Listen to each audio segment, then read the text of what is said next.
Welcome, everyone, to the My Friend in HR podcast, your inside look into the elusive world of human resources and your guide on your journey to career fulfillment. I'm your friend and host, Jasani Courtney. As we head into the holiday season, I wanted to take a quick moment to say thanks to you, the listeners. I've read your emails and comments, and I am overwhelmed by your feedback. A number of you have expressed how these episodes have helped you in your own career journey, and I'm glad to hear that most of you find this information helpful. After all, that's why we're here, to answer some of these career-based questions so that you have the information you need to make solid, fact-based decisions. Speaking of questions, we've actually received a number of questions in the My Friend in HR inbox. And before we get to our main topic, I wanted to go through and read a few of those questions for you right now. Tevon asks, what would you say to someone who wants to transition from one field to the HR field? I'm currently a senior in college studying business. However, I'm 35 with experience in logistics.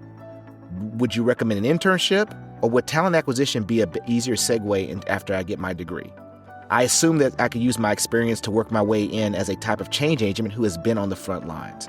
A lot of podcasts and books base themselves off of the premise that you either, one, have a degree, and as if they're speaking to another HR individual. There doesn't seem to be a lot for those hoping to make it into the initial move. Thanks for your time. Well, Tevon, I'll be honest with you.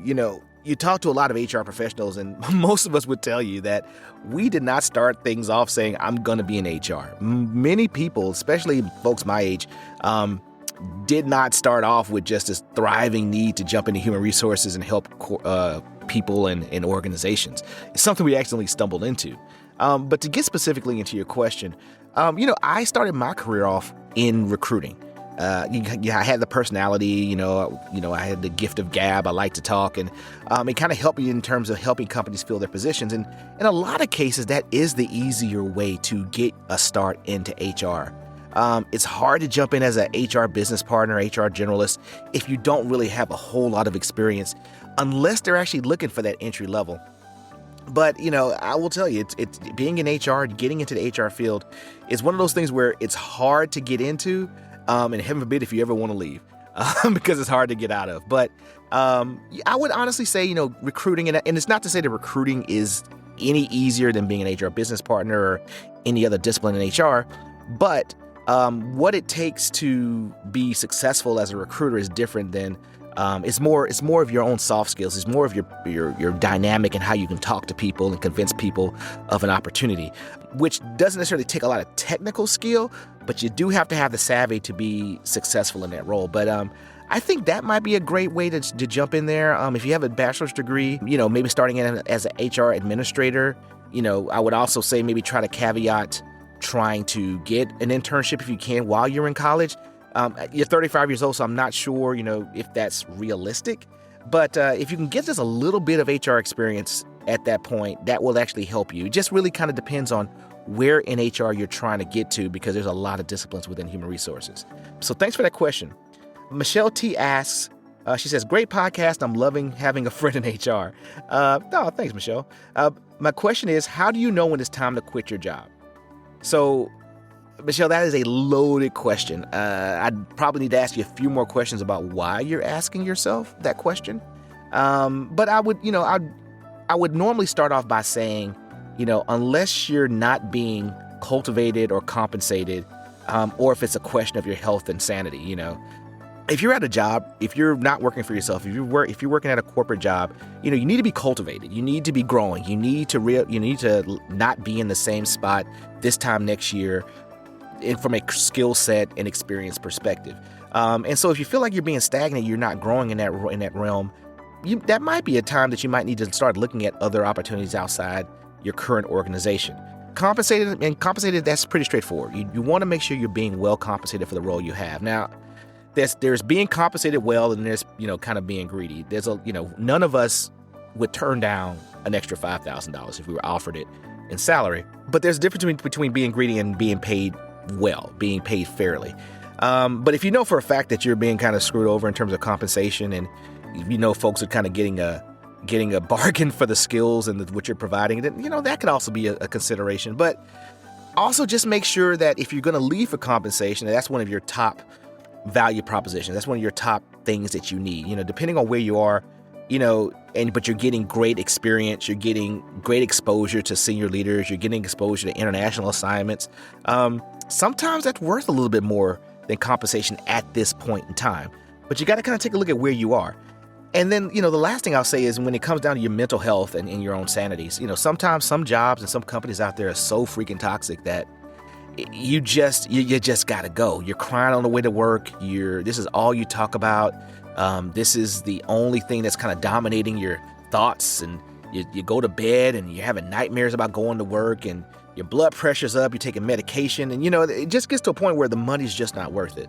If you have a family and you're taking care of your family, if you can't take care of yourself, you can't take care of those who depend on you. And no job's worth that, guys. No job in the world is worth it.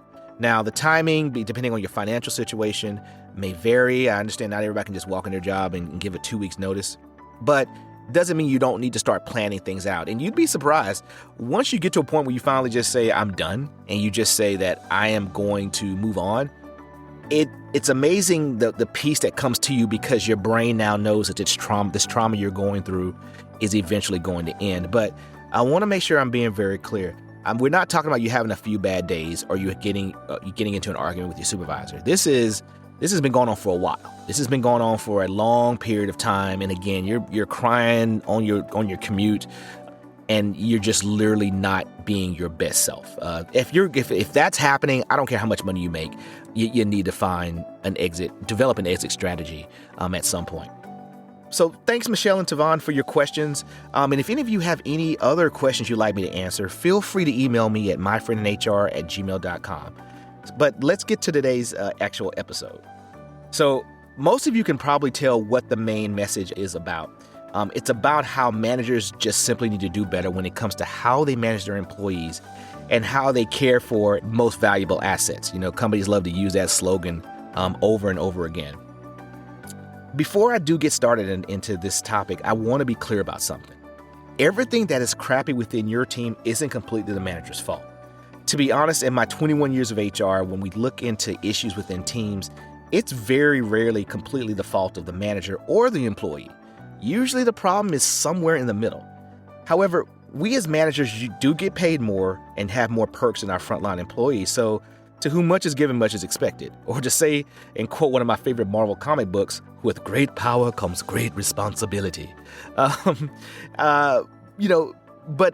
as I get into this topic, I want to make sure that, people understand, look, there's no way I could cover all the ways a manager can do better in just one podcast. There's entire books and series on this topic. And, honestly, if you're interested in reading a couple of books here, I actually have two suggestions. One would be The 5 Love Languages of Management, and that's written by Scott Simpson. If you guys know the 5 Love Languages, which is more of personal relationships, it's kind of a similar format. And then the second one is 1 Minute Manager by Kenneth Blanchard.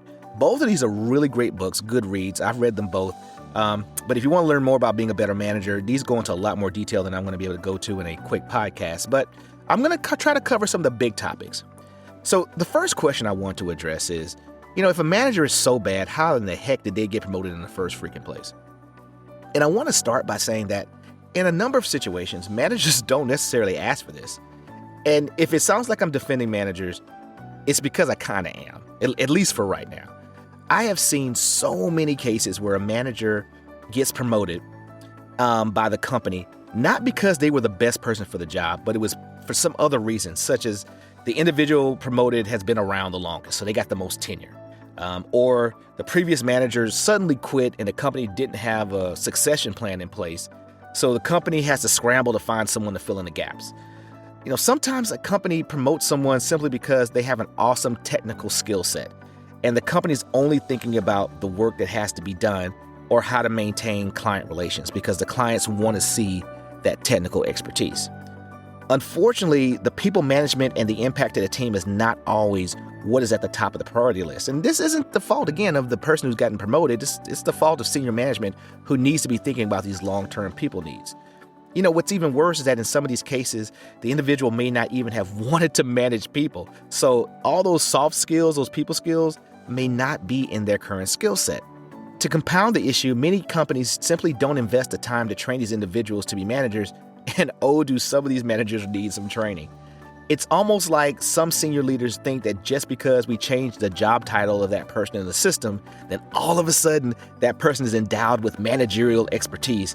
And then we have the audacity to be surprised when these individuals aren't successful and then they crash and burn. If you are a senior manager or an executive that is in charge of decisions like these, I implore you to think more about how this individual will impact the overall team. Is that person even equipped to be a manager? Do they have the soft skills and problem resolution skills to manage people? After all, that manager won't be effective if everybody in that team quits or morale and the employee engagement drops. I know that those other considerations are important, such as managing client relations and having that technical expertise. They are important. I am just saying that the thought process about whether to promote someone shouldn't stop at client relations or project outputs. And for all that is good in the world, if they aren't equipped to be a manager, please ensure that you put a plan in place that gets them the training that they need. Do not take an A-plus player and put them in a C- situation. Now that I've said that, let's get back to you managers here. Being an Army guy, I have always loved the slogan, lead, follow, or get the hell out of the way. I believe this might have been a quote from General Patton, but what this phrase is saying is that you have a lot of situations where you need to be productive, and it has a couple of different possibilities. The first of these is that when you have a situation where you have to be productive, you can lead people. You have the opportunity to lead. And that's when you take charge and you get everybody marching on the same beat to get to the same mission. The second of these is that you can be a follower. So you can either lead or you can be a follower and do what the leader instructs. Follow the lead of someone who has the expertise or who has the charisma to actually rally the troops to get something done. But the phrase is basically saying that both the leader and the follower have important roles to play in this situation. Now, if you're not going to be a leader or a follower, as the phrase says, you just need to get out of the way entirely, because at that point, you're just a distraction. You're a blocker. You're a hindrance. So you got to decide, are you going to be a leader or are you going to be a follower? And I'd like to apply this, when in corporate management as well. I did start this discussion about talking how sometimes these situations aren't fully on the fault of the manager who was just recently promoted. But what I will say is that once an individual has accepted the offer and you have decided to take that extra pay and all those extra perks, the first thing as a manager you need to manage is the ownership of the decision that you made. And that decision was to take this position. So many managers have complained about how they haven't been trained to be a manager or how they inherited a dysfunctional team.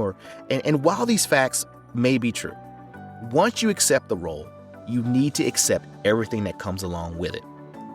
If you know that you don't have some of the skills you need to properly manage your team, then go get it. Problem resolution, communication skills, presentation, financial and budget planning, those are all things that can be trained upon. However, these trainings alone won't make you a managerial expert. What you have to do is you have to take the things you've learned, use it, and mold it to your ever-evolving managerial style. Next, remember, managers, you don't have to always be the smartest person in the room. Rely on the expertise of your team. Just like there are things that you're great at, the same goes for your team. It is absolutely ridiculous to think just because you're a manager that you're some supreme overlord in every skill and capability in your area of responsibility. Honestly, it is okay to admit that there are things you aren't good at or things that you don't know. Take myself, for example. People who work for me, they will tell you quickly that I am not the most detail-oriented person. I am totally that 50,000-foot view individual. And at this stage in my career, I've accepted that aspect will never be one of my strong points, getting down into the nasty details. My strong points, in my opinion, are people management, building teams, mentoring, collaboration. However, if you put a 1,000-line spreadsheet in front of me and look into my eyes, what you'll probably see is something that looks like the rotating circle on your computer when Windows is about to lock up. So what do? I hire people that think differently and are detail-oriented. That not only allows me to focus in the areas that I manage well, it also gives your team members the opportunity to perform well in the areas that they excel in. Now, as a manager, that doesn't mean that I can delegate every task that requires detailed thinking. There are times where the job simply requires me to do work in less desirable aspects than I would naturally like. But remember, you don't have to be knowledgeable about all things. Another area is employee recognition. And before managers start rolling their eyes and saying that, hey, I don't have a budget to do any kind of recognition, remember that while money is always nice, that isn't what your employees are always looking for. It's amazing how a thank you and I appreciate what you're doing can energize an employee. Unfortunately, we as managers don't do this nearly enough. Isn't it crazy how when someone makes a mistake, the entire company knows about it in less than an hour? But when someone does something well, it doesn't get publicized nearly as fast as something negative. I call this punishing in public while praising in private. It sounds crazy when you say it out loud, doesn't it? However, how many of us are guilty of marching straight to an employee's cubicle that is surrounded by their teammates, chew them out for something they did wrong, but when they do something well, we'll call them into our offices, we'll close the door, and congratulate them on bringing a project in early. This is literally the opposite of what we should do as managers. Now, one word of caution. Not every team member will like public recognition, so it's really important to know who on your team appreciates what types of praise. The next area I want to discuss is the need for managers to be consistent and fair, and I want to start with the consistency part first. No one, and I mean no one, likes to deal with a manager who's up one day and then down the next. One day they are verbally destroying you, and the next day they're trying to chat with you at the coffee machine. One minute they're trying to be everyone's friend, the next they want to be everyone's dictator. Now, I'm not saying that you need to be everyone's friend. Actually, that's never really a good idea. But you do need to decide what your managerial style is. Are you more of a red energy, straight to the facts and results-oriented type of leader? Or are you more of a green energy that is more relatable and people-oriented type of leader? Regardless of where you land, just be authentic and consistent. Trust me, you don't have to be Mr. or Mrs. Nice person. Honestly, some of your employees might appreciate the more straightforward style more. Don't be all over the place. That only confuses your team, and it's everyone walking on eggshells because they don't know which manager is showing up that day. It's funny, I know a lot of teams that talk about their manager's demeanor through discussing the weather. Someone will ask, what is the weather today? Someone will reply, oh, it's pretty bad and stormy, meaning that the manager is having a rampage that day. The other thing that goes hand in hand with being consistent is being fair. Now, to those listeners who are just looking to stick it to their boss, fair does not mean you always get what you want, or that you are consulted on every department decision. It means that the policies and rules are administered in a fair and consistent way. Managers, do not apply a different set of rules or standards to employees. For example, let's say you have an account manager that always exceeds their numbers. You overlook them being late to work repeatedly because in your mind, they are doing their job and then some. However, if a less productive employee does the exact same thing, they get written up or even worse. You don't want to have two sets of rules in your department because all that does is increase divisiveness and resentment. Resentment for the person or persons that are getting the better treatment, and resentment for you as the manager for doing it. Yes, you should absolutely reward your top performers so that the rest of your team knows what good looks like. But you don't want to do it to such a degree that there are literally two different sets of rules for different people. When you reward, be clear about why that person is being rewarded. This helps combat the mentality that you're showing favoritism. Next topic for managers is to grow a freaking spine and deal with problems. One of the worst things a manager can do is know that there's a problem on their team and just hopes that it goes away on its own. I want to start by saying that almost never happens. In fact, it's almost like a cancer and the opposite happens. The more you ignore it and leave it untreated, the worse the problem becomes. I get it, managers. Dealing with conflict or team issues suck, and it's difficult. In fact, most people actively avoid conflict in their personal lives, so it's no wonder that we do it in our professional lives as well. But if you don't deal with team issues quickly, it will come back like a hydra and be 10 times more difficult down the road. This is especially true when it comes to team conflict. There is nothing wrong with allowing your team to try and come to a resolution on their own if they have the ability to do so. After all, you are dealing with adults, right? Well, I can tell you as an HR person with 100% assurity that adults don't always act like adults. And if a problem doesn't get resolved quickly, you will need to step in. Now, allowing the team first dibs to solve their own problems is okay when it comes to issues like the direction or challenges on a project. However, when it comes to issues like policy interpretation, discipline, or just bad behavior, those issues fall squarely on your shoulder as the manager.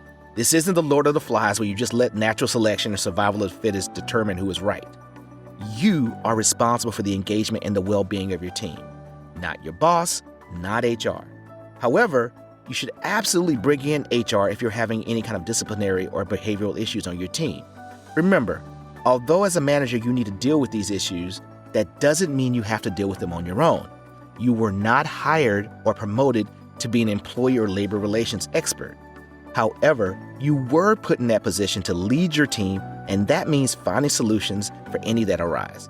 That means getting advice from your manager or HR, depending on the situation. Finally, I do want to talk a little bit about managers talking to their people. And I know this sounds simple, it sounds straightforward, but this applies more to executives than frontline supervisors. Far too often, executives only talk to other executives. I honestly think that this is one of the biggest failings of executives these days. If you're a director hire, I would ask, when was the last time you had a quick cup of coffee with frontline employees? I get it. You're busy and you are in strategic meetings. However, if you're only getting information about your organization from other executives or senior leaders, trust me when I say you're only getting half the story. It's funny that in numerous employee surveys, when it comes to questions about job enjoyment, responses seem to be much more positive from executives than those responses from frontline employees. I wonder why the heck that is. Is it truly because executives are much more positive and optimistic than employees? Let me be the first to say no, that is absolutely not it. It's because of the perspective. The perspective of senior executives tend to be much more different than other employees. Now, that isn't to say that one perspective is more important than the other. Both have validity. And to get a good handle on the state of affairs for your organization, you need to hear from both sides. In addition to the benefit of hearing different perspectives, you would also be surprised that when you come out of your ivory tower and just have a chat with your employees every now and then, that can have a positive impact on your teams. Don't underestimate the power of having a few sips of coffee with a few employees in the morning for just 5 minutes. While you'll probably forget that encounter by your 9 a.m. meeting, that employee will be telling their coworkers and their partner about that encounter all day. However, you would be surprised the number of employees who say they have never met their VP. I know that depending on the size and the geography of your team and organization, it may not be realistic to have discussions with every employee, but you would be surprised the impact of having just a few of these discussions a month with your employees. Alrighty, my friends, that's going to do it for us for this month. I could be here for several hours and not cover everything, but I hope this episode was able to provide managers with at least a couple of ideas on how to level up their managerial game. Remember, managers, you accepted this role and the rewards, so you need to own the role as well as your shortcomings. Remember, be consistent. Don't have your employees guessing about which version of their manager will be showing up today. Reward in public and punish in private. Be fair on how you apply rules and policies. Remember that you don't always have to be the smartest person in the room. And while you're being strategic, don't forget to stay connected with those people that will help your organization be successful. And those aren't always people with VP titles. Talk to your employees. Hey, I hope everyone's getting ready to enjoy the holiday season. Whether you plan to travel and go see family and friends, or you're staying home like me, just to reconnect with loved ones and recharge. Enjoy your time off, because you deserve it. If you want to ask me a question, you can reach me at myfriendinhr@gmail.com. You can also follow my exploits on Instagram at myfriend_HR. And you can also follow me on LinkedIn under Jasani Courtney. And you know, if you're a fellow nerd and you want to hear me and my friends ramble about 80s movies, video games, and the new shows we're watching, check out the Middle-Aged Nerds podcast. And remember, my friends, that your job is meant to support your life. Your life is not meant to support your job. Happy holidays, and until next time, my friends.